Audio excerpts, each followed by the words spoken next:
In the history of Africa, there has never been an African leader who survived as many coup attempts as the youngest president in the world, Ibrahim Traore. Again and again, destabilizing internal forces that are controlled by external forces have tried their best to remove Traore from power, but they have failed and hopefully will continue to fail. Recently, in Burkina Faso, it was announced that an attack had taken place at the presidential palace. According to the reports, an individual who remains unknown launched a sudden and violent attack on the guard station, leading to an exchange of gunfire between the guards and the attacker. No doubt the plan was to take out Traore, but with the decisive help of the soldiers present, the security was able to take control of the situation and prevent further escalation of violence. This recent attack marks the 9th coup attempt on Traore in 2 years. This is baffling, and it is quite interesting that it happened just a few weeks before the end of Traore's transitional government. Why do these attacks keep happening, and who are involved?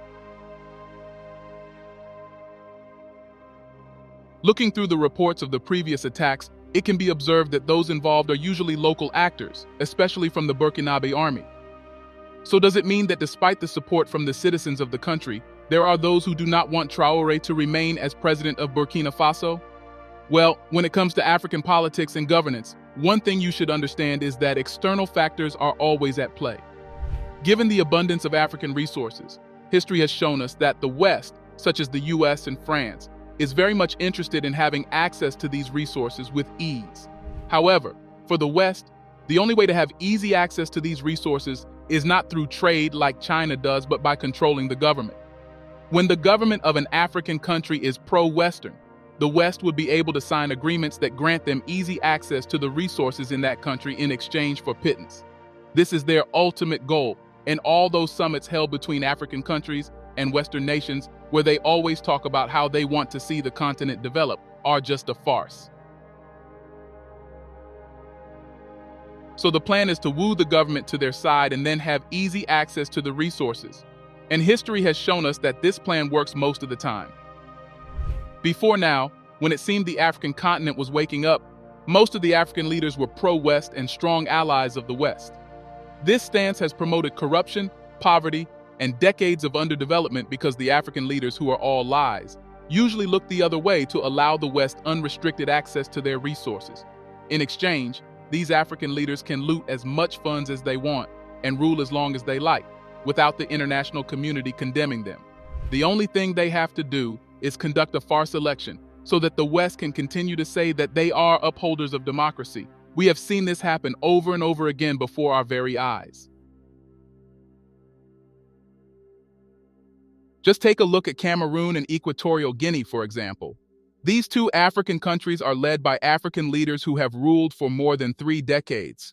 These leaders have ruled so much that they are called African presidents for life because they have shown no sign of stepping down.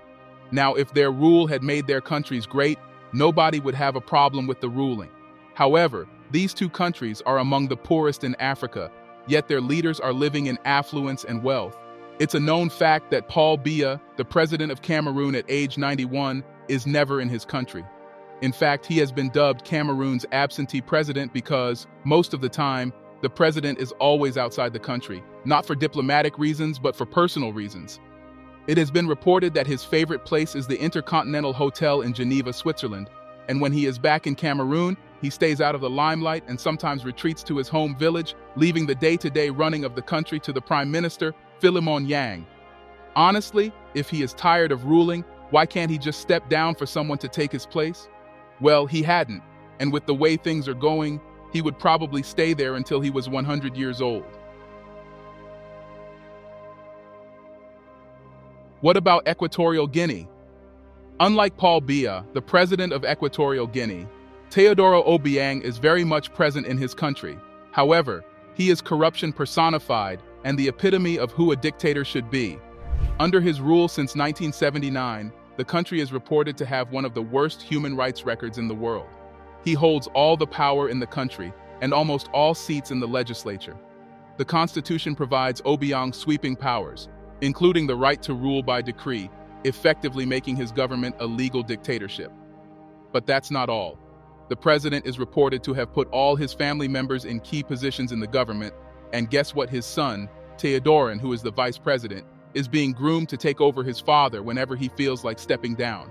Essentially, Equatorial Guinea has become a family legacy for President Obiang and his family, who have ripped the citizens of so much wealth, leaving them to starve and suffer while they live in affluence and wealth. Despite these, you would never hear the West call these two African leaders dictators. Instead, they are hailed as allies because these leaders are pro-West and support their interests. However, the reverse is the case when African leaders are not pro-Western.